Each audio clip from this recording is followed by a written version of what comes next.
Hello, my name is Beck and welcome to a video where I talk about some urban fantasy that I love, because why not? We all love a list, right? So let's jump straight into it. The first book that I want to talk about that I really enjoyed is pretty obvious because there's a ton behind me, but it is the Dresden Files by Jim Butcher. If you haven't heard of this series, it follows Harry, who is a wizard detective. He takes on consulting cases with the police and he helps them solve supernatural murders.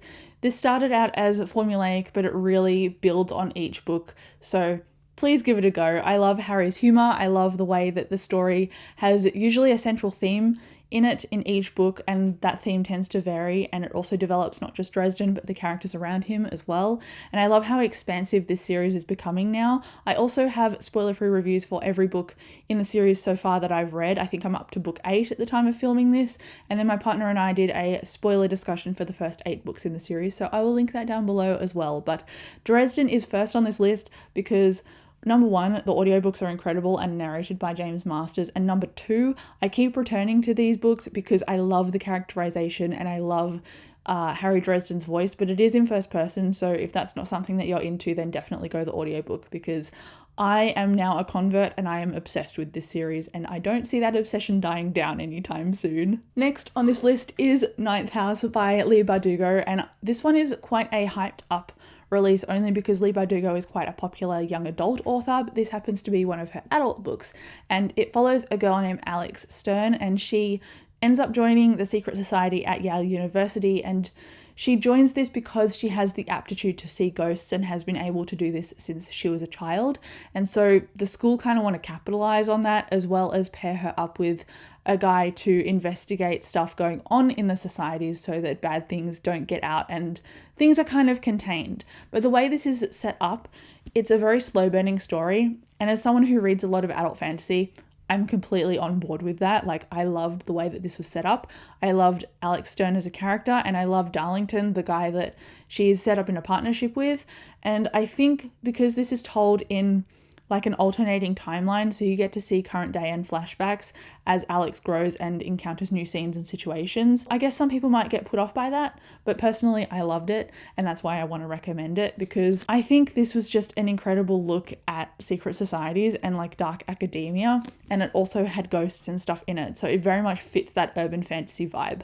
So if you're looking for something that's slow burning, detailed and interesting in regards to Alex Stern as a main character, I would highly recommend this, because even though I didn't love Leigh Bardugo's YA stuff like Shadow and Bone, I enjoyed her other stuff like Six of Crows and Crooked Kingdom, but this was just a step up for me in terms of her work, and I'm very much invested in this series and I can't wait for the sequel. I also did a spoiler vlog for this one as well, so another plug for a video I've done in the past. Next up, I have a book that is fairly underhyped, but I really enjoyed it, and it's by a writer who is in Australia, and it's called Vigil by Angela Slatter. And this follows a girl named Verity Fassbinder, and she has her feet in two worlds basically. She's part like monster or superhuman creature, and she has heightened strength, but she's also like a consultant, so very much leading into the same tropes as Dresden in Dresden Files, where she's a consultant who deals with unnatural crimes and stuff in the weird community. So weird is W-Y-R-D, I think. Weird is W-E-Y-R-D. So her mother was human, her father was weird, and that's why she is now born half-half. So this story is about the fact that sirens are dying, illegal wine made from the tears of human children is for sale, and someone has also released a terrible destructive force on the streets of Brisbane, which is in Queensland, so that's like an upper state in Australia. So that is where this is set. I just really loved how Verity was a strong and capable woman, and it was awesome reading from her. This is a trilogy, so if you haven't gotten onto this, I would highly recommend. I quite enjoyed this one. There has been a lawnmower going outside this entire time. I'm looking at my microphone. I don't think it's been picking up very strongly, but if you can hear it, then I apologize. So that might be a thing. I hope it's not, but it might be. The next urban fantasy book that I want to talk about is The Invisible Life of Addie LaRue. And I understand that this is, I guess it's urban fantasy, but it's more light urban fantasy compared to the other ones that I recommended. They could fall very much into dark academia or paranormal. It's kind of like a bit of a blurred line depending on what your interests are. This is also kind of historical fiction, and I'm not usually someone who's into historical fiction, but because it just followed Addie and her perspective and her identity and the themes around art and identity and being remembered and being known, it delved deeply into personal aspects of this character rather than the historical aspects of the time period. So I was more interested in it because it was personally from Addie's perspective. Anyway, this is a book about Addie. She has been told about the gods in the world, and she is one day put into a situation that she doesn't want to be part of. It's an arranged marriage, and this is in 1700s France. And so she wants to get out of this situation, and she accidentally prays to the gods after dark, and one answers and grants her immortality. But because he won't get access to her soul after she has been granted immortality, he also curses her at the same time to the fact that nobody remembers her name. She can't write her own name, and as soon as people turn away from her, they forget who she is. And so she's very much constantly doing new beginnings with people. And so because nobody remembers her, she's spent 300 years basically like on her own in passing interactions with people, and she's visited by this god every year around to see whether she wants to give up her soul or not. So one day in 2014, she runs into a boy in a bookstore, and for some reason he can remember her. So that is very much the premise of this book, and I just got chills describing it because I loved this book so much. I have a separate review if you want to check this out. It's spoiler free though. This book's themes were so incredible, and it felt like it spoke to my soul. So if you want a book that will make you feel recognized, it does have like magical-ish aspects in terms of Addie's curse, but it doesn't have like ghouls and ghosts and monsters in it, if that makes sense. So it's on the cusp of urban fantasy, and I would highly recommend this one as well. Next is also a book by V.E. Schwab, but she tends to write adult, young adult, and children's. So this one is one of her children's/middle grade. It's for younger audiences. It's called City of Ghosts, and this is about Cassidy Blake, who, when she was really young, she accidentally went off her bike over a bridge into some frozen water, and she kind of became dead but then got brought back.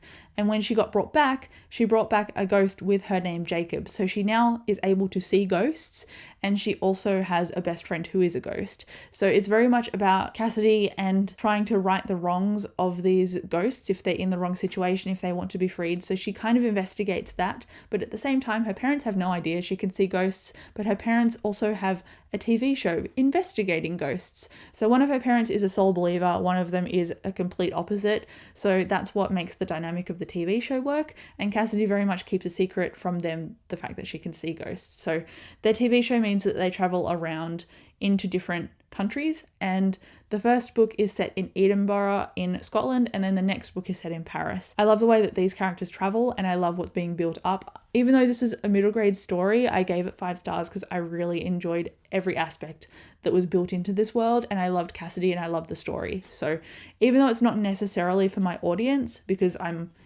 27, I'm not a kid, I still really enjoyed it, and that's why I want to recommend it, because it's a little bit different to what you might necessarily pick up, but it was a lot of fun. So that's why it's on this list. Next up, we're really going into urban fantasy with an emphasis on fantasy, and I want to recommend The Bone Season by Samantha Shannon. This book is about Paige, and Paige lives in a world that's called Scion London, and in Scion London, clairvoyants exist.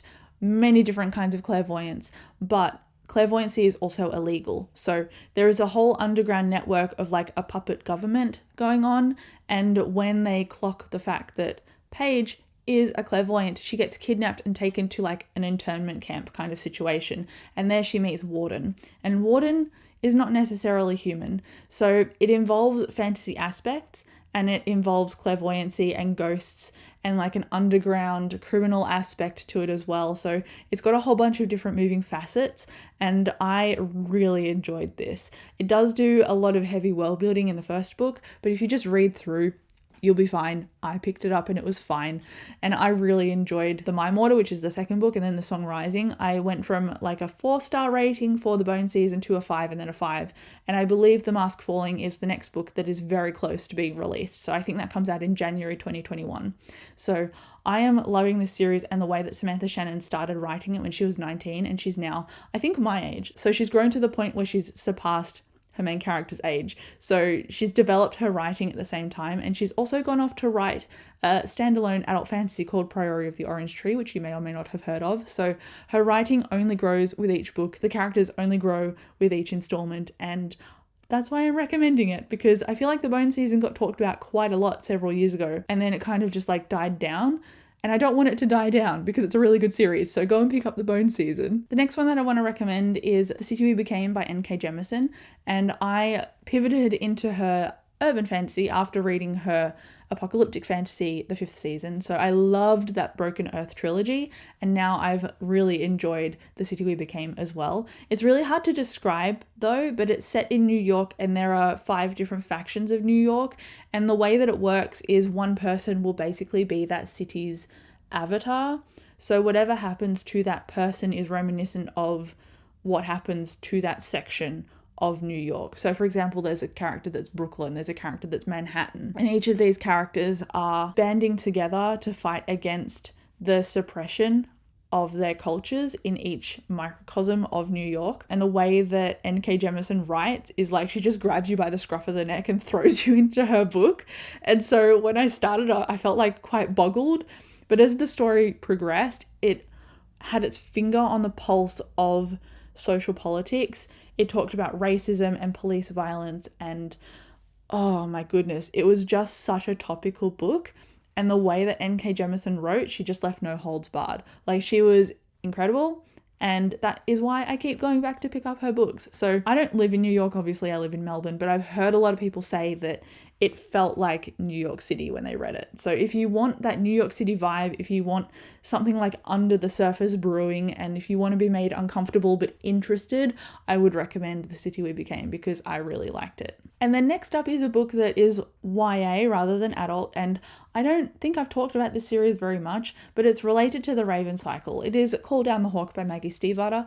The Raven Cycle is a quartet of books that follow Blue, and Blue, when she kisses someone who is her first kiss, her first love, he will die. And that's what forms the story about her character. And she also runs into Gansey and a group of boys, like the Raven Boys, and they are on a quest to resurrect a dead king for a wish. So it's very like fantastical and magical, and this book follows some of the characters that we've already seen, and it takes place after that quartet. So depending on your interest in the quartet, I'd recommend reading that first, but you don't necessarily have to become invested in these characters. It very much sets itself apart while also having a few like Easter eggs about the previous series. So I read and really enjoyed the previous series, and that is why I jumped into reading this, but it basically follows the dreamers that walk among us, and so do the dreamed. So in this world, there is a character who, when he goes into dreams, sometimes he can bring things back. And that's what this explores. He doesn't seem to be the only one who can do this now. So I don't want to give you too much more of the plot. I think that is enough of a hook on its own, because it would be enough of a premise to hook me, to be honest. And that's why I picked up the series in general. So if you want to read about that, if you want to read about siblings and familial support and love, and also, you know, the fighting you would expect that comes with siblings, read this book. It was really good. I quite enjoyed it. Also, the audiobook is really great. So if you want to try that avenue, go right ahead. The next book is actually one that I have unfortunately unhauled, but it is The Rivers of London. And I wanted to mention it because even though I enjoyed it enough and I didn't continue the series, I still want to talk about it because I feel like other people might like it more than I do. At this point, I read it so long ago that I can't even remember the main character's name, but the premise generally is this guy, again, he's part of the police force. I think he's an officer, but he's training to become like a detective potentially. And then he ends up at the scene of a murder and he helps by questioning witnesses. And then after he goes back to the station and says, oh yeah, I was questioning this guy about the murder, everyone's like, we didn't see you questioning anybody. And it turns out the guy is a ghost, and that there's a whole magical subsection of London that exists. And there's even an old wizard that this guy gets as a mentor. So he learns pieces of magic, but it's not like a snap your fingers and you can suddenly cast like fire spells. It's very much a very slow progression of learning this magic. So I really like that world building aspect to it, but the way that the plot went with the mystery focus, it wasn't tense enough for me to want to continue. So I think that was where it was lacking for me, but other people might not have that problem. So that's why I'm putting it on here, because it very much brought in supernatural creatures, it brought in magic, and it had that detective aspect. So I think a lot of people will really like this one. It just didn't quite vibe with me for whatever reason. And then the next book is one that I read a very long time ago, so I'm probably quite outdated in putting this on my list, but it's the Anita Blake Vampire Hunter series by Laurel K. Hamilton. The fact that I managed to get all of that out without stumbling over it is honestly a win. But I read these like 10 years ago, so they're probably very much out of date now. But it follows a woman named Anita. She is, again, a consultant. I love that consultant theme, if we haven't already guessed. She's a consultant. She's also a necromancer. So what she does is she takes on clients, and if they are working a case currently, she can go and resurrect the body and talk to that body for like half an hour and then put it back. So she can only do that once per body. So she tends to do that to investigate certain murders and crimes. And there are also vampires and werewolves and were-creatures. So it very much pulls in her necromancy and consulting with a case and also a creature from like a supernatural entity. So I love those mixing of themes, but I read like 8 to 10 books into the series and it very much stuck to those detective aspects, but then it blurred more into like paranormal romance and paranormal erotica.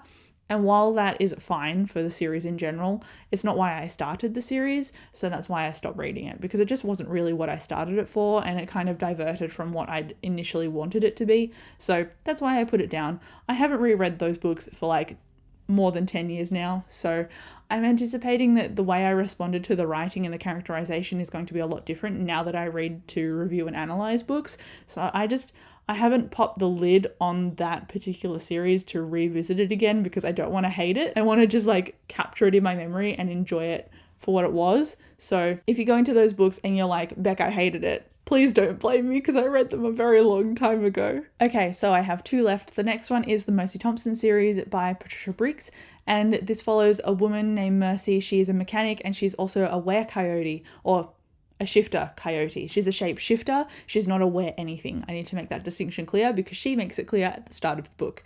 So she also lives as a neighbor to a alpha werewolf, and so it follows mystery elements to the story. She's not like a detective or anything, but she has like a rogue personality with a heart of gold, and that is what I tend to gravitate towards in characters that I really like. So she takes on this kid who appears at her mechanic store one day, and she smells his scent without him realizing and realizes that he's a newly transformed werewolf, and newly transformed werewolves are quite volatile and they just can't control their powers. They very much need an alpha to help them out and keep them in check. Otherwise they will kill people when they don't want to. And so Mercy's like, holy crap, there is a new werewolf. I better keep him contained so I can get my buddy who lives next door to help contain this mess. And so that's very much what it starts out with. And we end up encountering werewolf politics. We end up encountering potential like murders that is going on and how this kid is potentially linked to things. But I like how this story started. I like how Mercy just takes no crap. She's a mechanic. She is very aware of her capabilities and her shifting powers, and she also tends to not agree with the werewolf packs, which makes an interesting dynamic. The thing that I didn't like was that I read 2 books into this series and it was a little bit meh for me. Vampires are also involved, which is really cool, but when it came to the werewolf and the vampire politics, there was a lot of like male domination stuff happening, and while the main character would say, I don't like this, and like mentally reject it, she wouldn't respond in her actions to mirror what she was thinking. So she very much went along with being dominated even though she didn't want to be. And so I get that that is definitely an aspect when it comes to paranormal romance and urban fantasy to an extent, but it's not the reason I would read a series. And so that's why I was like, I would rather not, because it's just very strongly male dominated with heterosexual ideals and like an alpha of a pack. And while that can be interesting, if it's subverted, maybe it gets subverted later down the track, it just wasn't handled in a nuanced way that I wanted it to be in the beginning of the series. So while I enjoyed it enough and I wanted to put it on this list to flag it for people who might be interested, it wasn't really my cup of tea after I delved into the book 2. So it was fun while it lasted, but I only read the beginning of the series. And then the last book on this list is a very fun young adult, and it's Gap Year in Ghost Town. And this is a book that is set in Melbourne. It's about a character who is 18 years old and he wants to take a gap year. In the past, he's like, let's get this straight, ghosts are everywhere and they're dangerous. This is why my family has hunted them for hundreds of years. So he and his family have a tradition of hunting and controlling and killing ghosts in this area in Melbourne. And he's like, fair enough, I know that's the family business, but I want a year off to like do my own thing. So he goes to try and take that time off. He runs into someone who is also another ghost killer from a different faction, and there is a massive spike in violent ghost manifestations. So it forces our main character and this girl from another faction to work together. So that's what this story is about, and I like how it was so humorous, and I really need to continue reading this series because this was such a joy. And while it combined a few investigative aspects and ghosts and things that I like about urban fantasy, it also had like a levity to it and a humor to it that is very much on par with Dresden and how I love the humor of that series. So if you're funny and if you're interesting and if you're quick, then I'm going to love it. So that's why I loved Gap Year and Ghost Town. And because it's an Australian release, I feel like it's lower on people's hype list. Like a lot of people might not have heard of it. So that's why I wanted to put it on here because it's really enjoyable. I probably am biased because I'm from Melbourne and that's part of the reason that I enjoyed it. But I think other people reading it will connect to it as well because of the main character's voice. So very much pick this up if you haven't heard of it before because I promise you it's a fun time. But there you go, that is my brief list of urban fantasy books. Do let me know if you have any other recommendations. I would be delighted to hear them from you. But thank you so much for watching this video. I'll chat to you down in the comments and I'll see you in my next one. Bye.